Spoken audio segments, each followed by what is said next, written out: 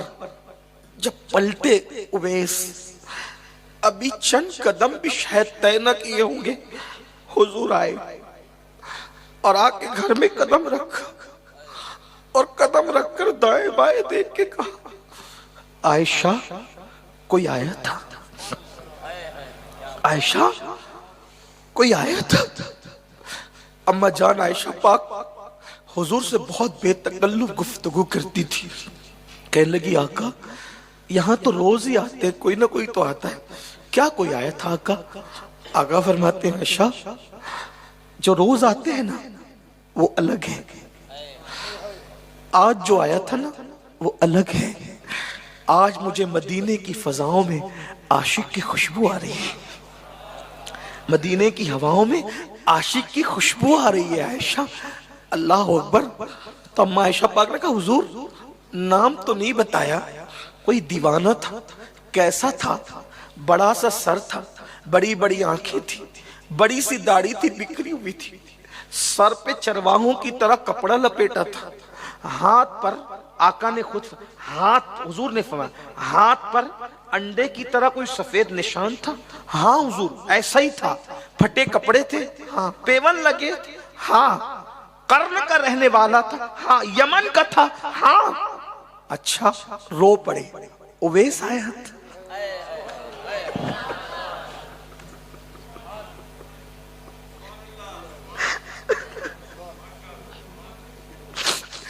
اویس آیا، حضور نام نہیں بتایا، اویس آیا تھا۔ کیا کہا اس نے؟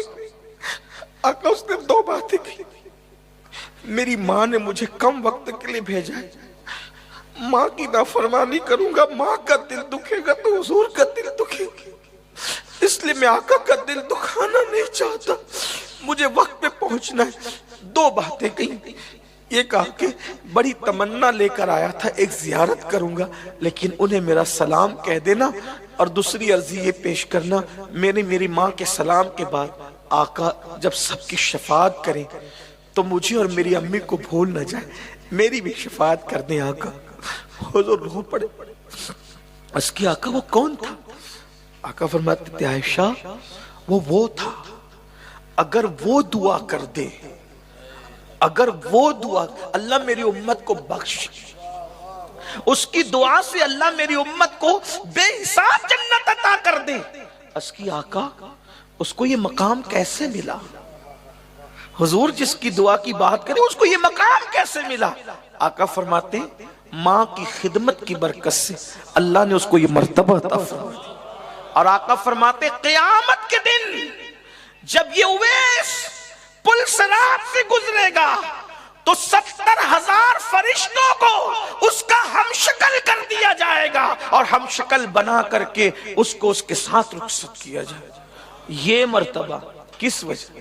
دیکھو یہاں اویس کرنی نمازی بھی تھے لیکن نماز کا ذکر نہیں، تہجد گزار بھی تھے تہجد کا ذکر نہیں کیا، قرآن کی تلاوت بھی کرتے تھے اس کا ذکر نہیں کیا، تسبیح و تحلیل بھی کرتے تھے اس کا ذکر نہیں کیا۔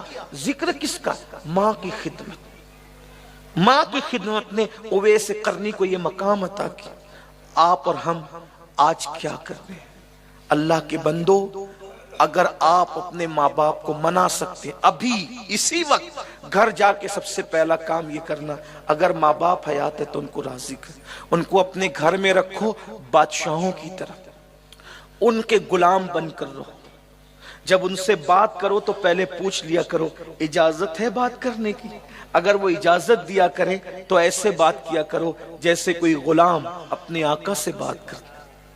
اس طرح ماں باپ کو روٹی کپڑا مکان دے کر آپ حق ادا نہیں کر سکتے، بلکہ مشہور بات ہے میرے آقا نے فرمایا صلی اللہ علیہ وآلہ وسلم کی بارگاہ میں، ایک صحابہ کے کہتے ہیں میں نے اپنی ماں کو پیدل حج کرایا، اور ایسی دھوپ میں کرایا کہ اگر زمین پہ گوشت ڈالا جائے تو کباب بن جائے، کیا میں نے اپنی ماں کا حق ادا کر دیا؟ آقا فرماتے پیدائش کے وقت جو جھٹکے لگے تھے شاید اس ایک جھٹکے کا حق ادا ہو، جھٹکے کا حق یہ ہے۔ ماں باپ بہت قربانی دیتے ہیں میرے بھائی، اپنا پورا شباب قربان کر دیتے ہیں اولاد کے لیے، اولاد جوان ہو کر کے کیا کرتی ہے۔ ایک بات یہ بھی سن لے آخر میں، اگر ماں باپ ناراض ہے اللہ نہ نمازیں قبول کرتا ہے نہ دعائیں قبول کرتا ہے۔ اگر اپنے آپ کو خوش رکھنا ہے، کامیاب کرنا ہے، ترقی کرنا ہے، عروج پانا ہے، دنیا میں اور آخرت کی خوشی چاہیے، اپنے ماں باپ کو راضی کرو۔ اونچی آواز سے گفتگو کرنے سے عمل ضائع ہو جاتا ہے، ماں باپ کی بارگاہ میں اونچی آواز کرنے سے عمل ضائع ہو جاتے ہیں، کتنا چلاتے ہیں چیختے ہیں، یاد رکھنا۔ بلکہ آج کل تو استغفر اللہ ہم سن رہے ہیں کہ لوگ اپنے ماں باپ سے بات تک بند کر دیتے ہیں، لا الہ الا اللہ۔ انہیں مرتے وقت کیسے کلمہ نصیب ہوگا؟ اللہ کے بندو، دین صرف نماز روزہ ٹوپی داڑھی کا نام نہیں ہے، یہ سب دین میں اپنی جگہ ہے، لیکن اپنے ماں باپ کی تعظیم کرو۔ اللہ اکبر، باتیں بہت کرنے کی ہے۔ رسول اللہ کے دور میں ایک صحابی جن کا نام علقمہ تھا، جب وہ وصال کر رہے تھے تو زبان پہ کلمہ نہیں آ رہا تھا۔ وجہ معلوم کی گئی تو یہ کہ ان کی امی کسی وجہ سے ناراض ہو گئی تھی، حضور نے ادھر ان کی امی کو راضی کیا، ادھر ان کی زبان پہ کلمہ طیبہ جاری ہو۔ میرے بھائیوں، جنہوں نے رسول اللہ کے ہاتھ پہ کلمہ پڑھا تھا ان کی زبان پہ کلمہ نہیں آ رہا تھا، صرف اس وجہ سے کہ ماں کسی انہوں نے ناراض کیا نہیں تھا، ہو گئی تھی ناراض کسی اپنے اپنے زوم کے اندر، لیکن حضور نے ان کو راضی کیا اور کلمہ ان کی، اس لیے معافی مانگو ماں، ان کو راضی کرو، انہیں خوش رکھو۔ سب سے بڑا مرشد انہی کو جانو، سب سے بڑا مرشد انہی کو مانو، کیونکہ کوئی کتنا بھی بڑا دعا کر دے، سید صاحب آئے بستی میں دعا کر دے، باپو دعا کر دے، علماء دعا کر دے، میرے بھائی سچی بات کہنے کا عادی ہوں، کسی کو برا لگے تو معاف کرنا، گھر جا کے 2 روٹی زیادہ کھا لینا۔ کتنا بھی بڑا سید صاحب، کتنا بھی بڑا پیر صاحب، کتنا بھی بڑا ولی اگر دعا کر دے، گارنٹی نہیں۔ میں ولی کی بھی بات کر رہا ہوں میرے بھائی، ہم اہل سنت کا عقیدہ یہ ہے، اگر اللہ چاہے تو کسی ولی کی دعا کو بھی رد کر دیتا ہے، ایسا ہوا ہے میرے بھائی۔ کبھی کبھی نبیوں کی دعا کا اثر ظاہر ہونے میں 50 سال کا عرصہ چلا گیا، یہ تاریخ۔ میں کوئی انبیاء پہ ماں باپ کو فضیلت نہیں دے رہا، اس کا غلط انبیاء کی دعا کی انہی کی خیرات ظاہر ہونے میں بھی میرے آقا نے فرمایا 50 سال کا کہ جب ماں باپ دعا کرتے ہیں، سمجھے کیا تبارک و تعالی ماں باپ کی دعا کو اولاد کے حق میں کبھی رد نہیں کرتا، بلکہ حضور نے جو باپ کی دعا کا مقام بتایا، یہ نہیں فرمایا کہ باپ کی دعا حضرت موسیٰ کی دعا کی طرح، باپ کی دعا حضرت یونس کی دعا کی طرح، یہ نہیں فرمایا کہ باپ کی دعا حضرت عیسیٰ کی دعا کی۔ بھائی یہ سب شان والے لوگ، لیکن کیا فرمایا؟ دعا والدہ لولدہ کا دعائی لکم، کہ تمہارے باپ کی دعا تمہارے حق میں ایسی ہے جیسے مجھ محمد کی دعا میرے امتی کے لیے ہوا کرتی ہے۔ حضور نے باپ کی دعا کو خاتم النبیین کی دعا کا درجہ عطا فرمایا ہے کہ جیسے مجھ محمد کی دعا امت کے حق میں رد نہیں ہوتی، میرے صدقے میں تمہارے باپ کی دعا تمہارے حق میں رد نہیں ہوتی۔ اتنی کنفرم اور یقینی دعا چھوڑ کر تم ڈاؤٹ فل دعاؤں کے پیچھے پڑے ہو؟ بتاؤ نا، بتائیے نا، آپ مجھے بتائیے۔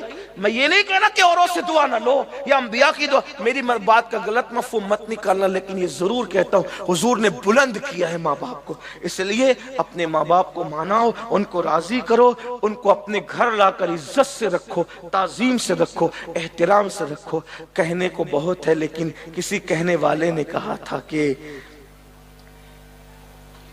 پھول کی پتی سے کٹ سکتا ہے ہیرے کا جگر، پھول کی پتی سے کٹ سکتا ہے ہیرے کا جگر، مرد ناداں پر کلام نرم نازک بے اثر۔ اگر کسی کو سدھرنا ہے وہ تو ایک ہی بات سن کے سدھر جائے گا، جن کے دلوں پہ مہر لگ گئی ہے ان کو تو سب چیزیں بتا کر بھی کچھ نہیں ہوگا۔ لیکن یاد رکھنا، علماء اپنی ذمہ داری پوری کرتے ہیں، خطبہ اپنی ذمہ داری پوری کرتے ہیں، آپ کی مرضی ہے۔ بہنوں سے بھی کہتا ہوں ماں باپ کو ستایا تو ان کو راضی کر لو، بھائیوں سے بھی کہتا راضی کر لو، اور اپنے جنت کو اپنے سے قریب رکھو، اپنی جنت کے قریب رہو۔ یار کوئی جنت کو بھی اپنے سے دور کرتا ہے؟ اگر اللہ کے رسول فرما دیتے کہ تمہارے باپ کی دعا حضرت موسیٰ کی دعا کی طرح ہے تو بھی بہت بڑی فضیلت تھی، لیکن حضور علیہ السلام نے کہا دعائی لکم، تمہارے حق میں تمہارے باپ کی دعا ہے جیسے میری دعا میری امت کے لیے، ہائے ہائے۔ اور حضور کی دعا کی شان میرے امام کہتے ہیں عنایت کا جوڑا، اجابت کا سہرا، دلہن بن کے نکلی دعائے محمد، اجابت نے جھک کر گلے سے لگایا بڑی ناز سے جب دعائے محمد۔ حضور کی دعا کی تاثیر جاننا ہے تو اتنا سمجھ لو یار، صرف نظر اٹھتی ہے تو قبلہ بدل جاتا ہے، جس کی نگاہ اٹھنے سے قبلہ بدلتا ہے اس کی دعا سے کیا انقلاب آتا ہو۔ اور حضور فرمائے کہ تمہارے حق میں تمہارے باپ کی دعا ایسی ہے جیسے مجھ محمد کی دعا میرے امتی کے حق میں، اس لیے وہ یقینی دعائیں لو، ان کے پیر دبایا کرو، ان کے پاس بیٹھا کرو، ٹائم دیا کرو، بات چیت کیا کرو۔ اتنا سمجھ لو ہمارے بچپنے میں ہمیں ماں باپ کی جتنی ضرورت تھی ان کے بڑھاپے میں ان کو اتنی ہماری ضرورت ہے۔ ماں باپ انتظار کرتے بچے آ کے بیٹھیں گے، خیریت پوچھیں گے، یہ کریں گے۔ آج کل کے بچوں کو فرصت ہی نہیں ہے۔ اس مجمع میں تمہارے پاس ایک بندہ ایسا بھی ہے، میں اس کا نام نہیں لوں گا، ایک بندہ اس مجمع میں ایسا ہے کہ جب وہ اپنے گھر رہتا ہے اور صبح ہوتی ہے تو اس وقت تک نہ وہ کھاتا ہے نہ پیتا ہے جب تک وہ اپنی ماں کا چہرہ نہیں دیکھ لیتا۔ تمہارے مجمع میں ایک بندہ ایسا ہے، اگر اس کا روزہ بھی ہو اور افطار کا وقت ہو جائے تو وہ پہلے اپنی ماں کا چہرہ دیکھتا ہے، اس کے بعد افطار کرتا ہے۔ آپ یہ ایسے لوگ بھی آج بھی تمہارے درمیان موجود ہے، دعا کریں اللہ ہمیں بھی اس کی توفیق عطا فرمائے اور اپنے ماں باپ کی عزت کی توفیق دے۔ گفتگو کے درمیان میں اگر کوئی غلطی ہو اللہ تعالیٰ معاف کرے۔ استغفر اللہ ربی من کل ذنب واتوب الیہ۔ کیا اس مجمع میں کچھ لوگ ایسے ہیں جو آج سے یہ عہد کرتے ہیں کہ ماں باپ کو اف بھی نہیں کریں گے اور بادشاہوں کی طرح رکھیں؟ سبحان اللہ۔ اگر ایسا ہو گیا تو تمہارے ماں باپ کی دعا مجھے لگے گی۔ اللہ سے دعا کرتا ہوں اللہ مجھے بھی اپنے ماں باپ کا فرما بردار بنا کر کے رکھے۔ اور یاد رکھنا جس کو جو ملتا ہے دعاؤں ہی سے ملتا ہے، ہزاروں سال کی محنتیں وہاں تک نہیں پہنچاتی جہاں ماں باپ کی دعا پہنچا دیتی ہے۔ جب ماں باپ کی دعا سے ولایت مل جاتی ہے تو یار کیا نہیں مل سکتا۔ اس لیے اپنے ماں باپ سے دعائیں لیا کرو۔ میں دعائیں کروایا کرو کی بات نہیں کر رہا ہوں، کیا کہہ رہا ہوں، دعائیں کروانے میں اور لینے میں کیا فرق ہے؟ دعا کروانے میں ابا دعا کر دو، اماں دعا کر دو، یہ سب نہیں۔ کروانے کا مطلب یہ ہوا دعا کر دو پھر ہو گئی دعا، لیکن دعا لینے کا کیا مطلب؟ آپ ان کی اتنی خدمت کریں، کچھ نہ کہو، دل سے نکلے اللہ بہت خدمت کرتا ہے میرا بیٹا، اس کو یہ عطا کر، پھر یہ جو نکلتی ہے نا یہاں سے اس کی بڑی بات ہوتی ہے۔ اللہ تعالیٰ اس محفل کو قبول کرے۔ ہمارے سید یاسین باپو کے والد، یونس باپو کے والد، دین محمد باپو کے والد، اللہ تعالیٰ عثمان باپو کو در کروٹ کروٹ جنت کی بہار عطا فرمائے۔ اور یہ بات میں کوئی چاپلوسی کے طور پہ نہیں کہہ رہا ہوں، مجھے بہت اچھا لگا۔ یاسین باپو سے میں بہت محبت کرتا ہوں، اپنے بڑے بھائی کی طرح ان کو چاہتا ہوں، بہت پیار ہے ہمارے درمیان۔ لیکن میں نے ان کو دیکھا اپنے باپ سے محبت کرتے۔ جس دن باپو کے والد کا وصال ہوا، اتفاق سے میرا پروگرام دوراجی میں تھا شاید، دوراجی کا پروگرام کر کے جب میں آیا تو رات بھر محفل ہوئی بابا کی قبر پر۔ میں نے نہیں دیکھا، بڑے بڑے لوگوں کے یہاں میت میں میں گیا لیکن میں نے کہیں نہیں دیکھا۔ تدفین کر کے لوگ آتے ہیں، زیادہ سے زیادہ قرآن خوانی کر کے معاملہ ختم کر دیتے ہیں، یہاں پوری رات محفل ہوئی۔ بلکہ میری آواز نعت خانوں کی طرح نہیں ہے، کیونکہ نعت خانوں کی آواز میں کوالٹی ہوتی۔ انہوں نے قبرستان کے گیٹ پہ بٹھا کے کم سے کم مجھے اس رات 2-2.5 گھنٹہ نعت پڑھوائی، میں نے 2-2.5 گھنٹے نعت پڑھی۔ آگے بابا کا انتقال ہوا، آپ نے نعت شریف پڑھنا ہے، ہم لوگ فجر تک پڑھتے رہے۔ یہ ایک محبت کا اظہار ہوتا ہے۔ اس کے بعد جو انہوں نے جو کچھ کیا ہے روزانہ والد کے مزار پر قرآن خوانی کا، یہ محبت ہے، پیار ہے۔ اور ابھی بھی جب ماں باپ کا ذکر کبھی آتا ہے تو آنکھ میں آنسو آتے ہیں۔ میں تو کہتا ہوں اللہ ہر ماں باپ کو ایسی اولاد عطا کرے جو ماں باپ سے وفا کرے، اور آپ سے بھی کہتا ہوں ماں باپ سے وفا کرنا سیکھو۔ اگر ماں باپ کی دعا ہے آپ کبھی نقصان اور خسارے میں نہیں ہو سکتے۔ بات ایک آ گئی تھی، اگر اجازت دے دے تو ایک بات میں کہوں آپ کو، اگر سب کہیں گے تو کہوں گا ورنہ مجھے کوئی شوق نہیں۔ ٹائم ہو گیا ہے۔ ایک نام ہے علماء جانتے ہیں، امام ابو القاسم القشیری حوازنی، ان کا رسالہ ہے رسالہ قشیریہ۔ اس رسالے کو رسول اللہ کی بارگاہ میں مقبولیت حاصل ہے، قبولیت حاصل ہے۔ اور اس رسالے کے بارے میں صوفیہ فرماتے ہیں یہ رسالہ امام ابو القاسم کا اگر کسی گھر میں رکھ دیا جائے تو نہ چوری ہوگی نہ کبھی آگ لگے. صوفیہ کہتے ہیں یہ بات. امام ابو القاسم یہ عالم بننا چاہتے تھے. توجہ کرنا, کیا قربانی دیے دینے والے. یہ عالم بننا چاہتے. اس وقت تو عالم بننے کے لیے بہت دور دور جانا پڑتا, بہت دور کا سفر کرنا. انہوں نے اپنی امی سے کہا کہ امی میں عالم بننے کے لیے جانا چاہتا. ماں نے کہا بیٹا تمہارے بغیر میرا دل تو نہیں لگے گا, لیکن ٹھیک ہے جاؤ جاؤ عالم بن جاؤ جاؤ. یہ گئے, ماں رو پڑی, چپکے سے روئی, دوپٹے سے آنسو پوچھنے لگی. ان کو رستے میں تھوڑی دور چلے تھے, چند قدم, شہر بھی نہیں چھوڑا تھا, استنجا لگی. استنجا کرنے بیٹھے تو کپڑے خراب ہو گئے. استنجا کی وجہ سے کپڑے خراب. سوچا کہ کہاں بدلوں, تو کہا کہ بہت دور نہیں گیا, واپس گھر چلتے ہیں تو وہیں بدل لیتے ہیں کپڑے, پھر آ جائیں گے دوستوں کے ساتھ قافلے میں شامل ہو جائیں گے. جیسے کپڑے بدلنے گھر پہنچے تو ماں رو رہی تھی, کہتی اللہ میرے ابو القاسم کے بغیر میرا دل نہیں لگے گا مولا, وہ مجھے چھوڑ کے چلا گیا. ماں کو ویسی, ماں مبارک کو میں واپس آ گیا. دوستوں سے کہا میں نے عالم نہیں بنی, میں نے نہیں بننا عالم, اس لیے کہ ہر انسان کا عالم بننا فرض نہیں ہے, مگر ہر انسان کا ماں باپ کی اطاعت فرض. کہا میری ماں میرے بغیر نہیں رہتی نا, میں نے عالم. تو ماں نے اتنا سنا نا, اتنا سنا تو ماں کے دل سے دعا نکلی, کون کہتا ہے کہ تو عالم نہیں بنے گا, جا میری دعا ہے تو اپنے وقت کا سب سے بڑا عالم بنے. اور یہ گئے نہیں, ماں کی دعا نے انہیں عالم بنا. اور جو گئے تھے آج ان کے نام بھی نہیں ملتے, لیکن یہ نہیں گئے تھے, دعا کی برکت سینکڑوں کتابوں کے مصنف بنے, سینکڑوں کتابوں کی, اور سینکڑوں کتابیں لکھی. ایک رسالہ قشیریہ بھی ہے, اور ساری کتابیں ایک پیٹی میں بھرا, صندوق میں, اور اپنے مرید سے کہا کہ جا کے اس کو دریا میں ڈلوا دے. وہ مرید لے کے گیا, اس کو لالچ آئی. جو لوگ رسالہ قشیریہ پڑھے ہوئے ہیں ان کو پتا ہوگا کہ کتنی قیمتی کتابیں ہیں. ایک رسالہ قشیریہ اتنا زبردست ہے, ولی بنا سکتی ہے وہ کتاب اگر لوگ اس پہ عمل کریں. تصوف کی بہت بڑی عظیم کتاب.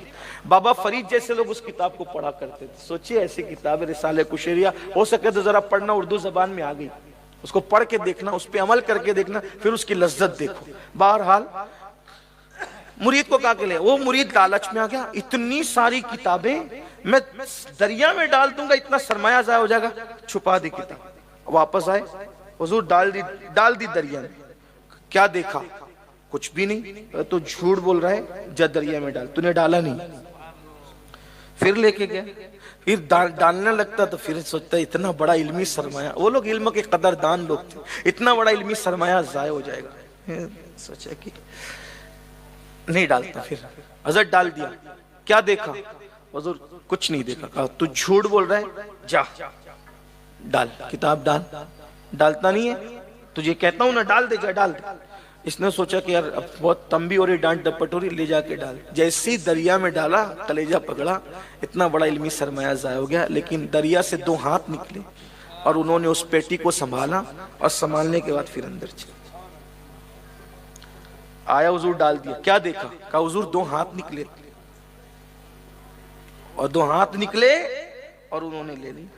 پھر کیا؟ تو میں نے پوچھا کون ہو, میں نے پوچھا کون ہو, تو کہا کہ خضر کے ہاتھ ہیں, یہ ہاتھ خضر کے ہیں. کہا آپ ان کتابوں کا کیا کریں گے؟ تو فرمایا میں ان کی حفاظت کروں. کہا وجہ؟ کہ قیامت کے قریب جب علماء اور علم اٹھ جائے گا اور لوگوں کو علم کی ضرورت پڑے گی, تو اس وقت یہ کتابوں کو پھر ظاہر کیا جائے گا. یہ کتابیں پھر ظاہر کی جائے گی اور لوگوں کے سامنے علم کو پھر تازہ کیا جائے گا.